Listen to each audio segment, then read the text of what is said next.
नमस्कार विद्यार्थी मित्रांनो. अवधूत चिंतन श्री गुरुदेव दत्त श्री स्वामी समर्थ. मित्रांनो, तुम्हा सर्वांचे माझ्या चॅनलमध्ये खूप खूप मनापासून स्वागत. आजचा दिवस तुमचा चांगला जाओ. महाराजांच्या इच्छेने तुमच्या सर्व मनोकामना पूर्ण हो, हीच महाराजा चरणी प्रार्थना करते आणि आजच्या व्हिडिओला सुरुवात करते. तर मित्रांनो, आजच्या व्हिडिओमध्ये आपल्याला पाहायचे आहे, आषाढी एकादशीला तुळशीच्या पानावर हा उपयोग केला तर आयुष्यामध्ये राजयोग आल्याशिवाय राहणार नाही, ही गोष्ट खरी आहे.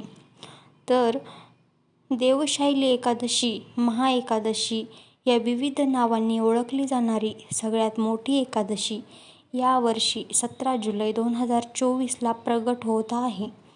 तर आता एकादशीच्या दिवशी आपण भगवान विष्णूंना समर्पित करतो. या दिवशी आपण भगवान विष्णूची जास्तीत जास्त सेवा करत असतो. पण सगळ्यात महत्त्वाचं की महाएकादशी खरं तर महिन्यातून दोन एकादशी येतात. दोन्ही पण एकादशी करणे आपल्याला शक्य होत नाही. एक असते शुक्ल पक्षातील एकादशी आणि एक असते कृष्ण पक्षातील एकादशी.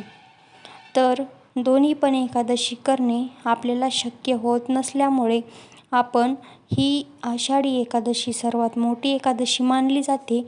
ती एकादशी आपण सर्वांनीच धरली पाहिजे किंवा सर्वांनीच त्या एकादशीला आपण उपवास केला पाहिजे, देवाची सेवा केली पाहिजे.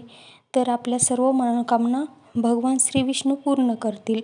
पण जो कोणीही आषाढी एकादशीचे व्रत करतात त्याला संपूर्ण एकादशी केल्याचे फळ मिळत असते.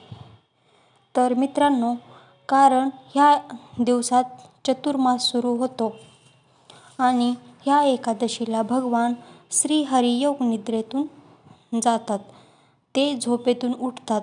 या दिवसात तुम्ही जास्तीत जास्त सेवा करायला पाहिजे भगवान विष्णूंची. याचमुळे तुम्हाला खूप जास्त प्रमाणात फळ मिळते. याचं फळ तुम्हाला खूप जास्त प्रमाणामध्ये मिळते. भगवान विष्णूने तुळशीशी लग्न केले होते. तुळस ही विष्णुप्रिया म्हणून ओळखली जाते. या दिवशी तुम्हाला काय करायचे आहे, यामध्ये आपल्याला पैसा मिळावा, संपत्ती मिळावी. ज्या घरात सुख नाही त्या घराला पैशाची काही किंमत नाही. घरामध्ये सुख, शांती, वैभव, शांतता, चांगले आरोग्य लाभावे हे प्रत्येकाला वाटत असते. तर हे सुख, शांती, वैभव सर्व राखण्यासाठी आपण आषाढी एकादशी दिवशी व्रत केले पाहिजे सर्वांनीच. म्हणून एकादशीचा दिवस अतिशय महत्त्वाचा दिवस आहे. ही सेवा करण्यासाठी सेवा काय आहे? आपण भगवान श्री विष्णूच्या ज्या सेवा करणार आहोत, विष्णू सहस्त्रनाम आणि विष्णू सहस्त्रनामावली, त्याच्यावर अगोदर बोलूया. तर नामावलीमध्ये काय आहे? भगवान श्री विष्णूंची विष्णू सहस्त्रनामावलीमध्ये काय आहे? तर भगवान श्री विष्णूची 1000 नावे आहेत. ह्या 1000 नावाचे आपल्याला पठण करायचे आहे. कसे करायचे आहे ते म्हणजे एकादशीच्या दिवशी आपल्याला तुळस तोडायची नाही. तर ती तुळस आपल्याला आदल्या दिवशी तुळस तोडली तरी आपण चालेल. आदल्या दिवशी तुळशीचे पानं किंवा तुळशीचे पानं हे तोडून ठेवायचे. नसेल तर विकत, म्हणजे त्याच दिवशी आपल्याला जर तुळस नसेल आपल्याकडं तर आपण त्या दिवशी तुळस तोडायचीच नाही.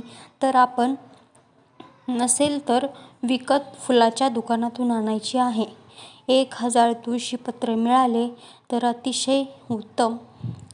जर आपल्याकडे 1000च असावे असं पण मान नसेल तर आपल्याकडे 1 तुळशीपत्र मानाला असले तरी चालेल. नसेल तर 10 असतील तरी चालतील, 30 असतील तरी चालतील, 15 असतील तरी चालतील किंवा 5 असो, 7 असो, कितीही असो तरी चालतील. फक्त आपल्याला ही सेवा आपल्या मनाभावामधून करायची आहे. ते घेऊन सर्व म्हणजे आपण तोडलेली पाने घ्यायचे आणि ते पाने घेऊन स्वच्छ साफ करायचे आहे. प्रत्येकाच्या घरात भगवान श्री विष्णूची मूर्ती किंवा फोटो तर असेलच. जर नसेल तर पांडुरंगाची मूर्ती किंवा फोटो असेल. नसेल तर प्रत्येकाच्या घरात बाळकृष्ण असतील.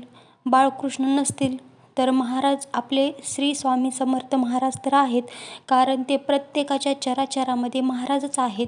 सगळ्यांचे स्वरूप हे महाराजच आहेत.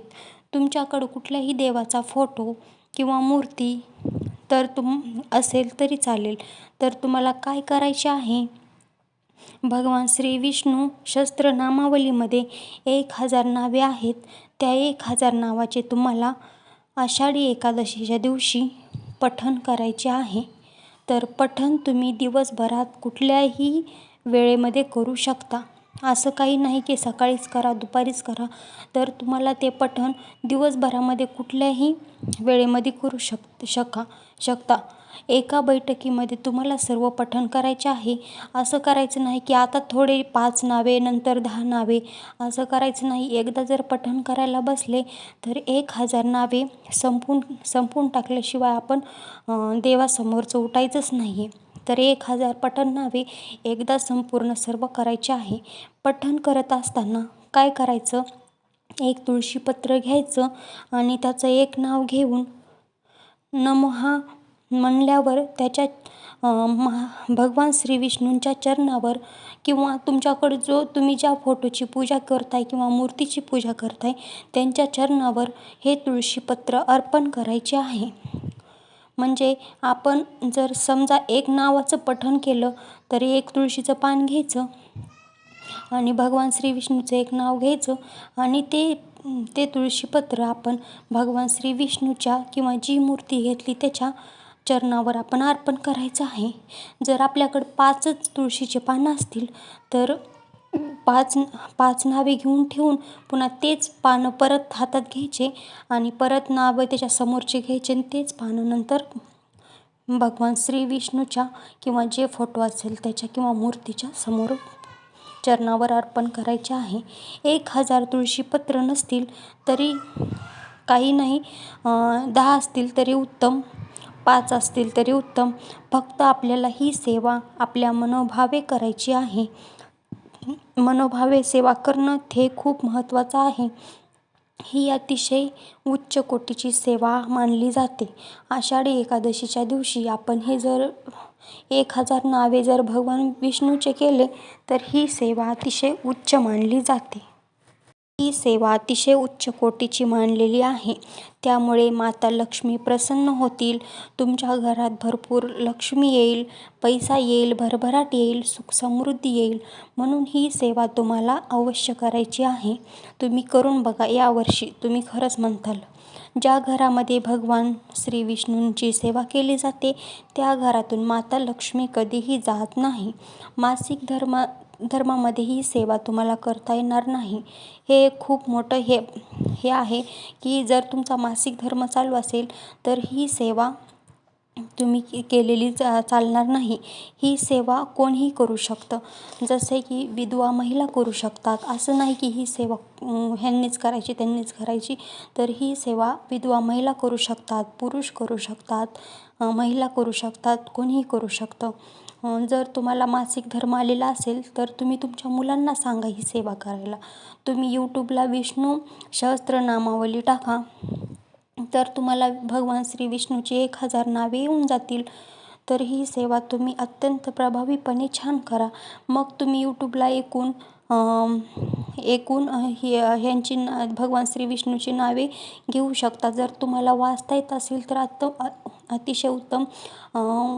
स्वतःने वाचलेलं आणि दुसऱ्याचं ऐकून म्हणलेलं फरक आहे. पण जर वाचता येत नसेल तर तसंही केलं तरी चालेल आणि वाचता येत असेल तर तुम्ही स्वतः वाचून ही नावे म्हणू शकता. ही नावे म्हणण्यासाठी थोडीशी अवघड आहेत पण मग तुम्ही ही नावे म्हणू शकता. श्री विष्णूचे नामे म्हणा किंवा अर्पण करा. ज्यांना वाचता येत नाही त्यांनी वाचा. नंतर ते अर्पण केलेले तुळशीपत्र आहेत ते रात्रभर भगवान श्री विष्णूच्या चरणाजवळच ठेवायचे.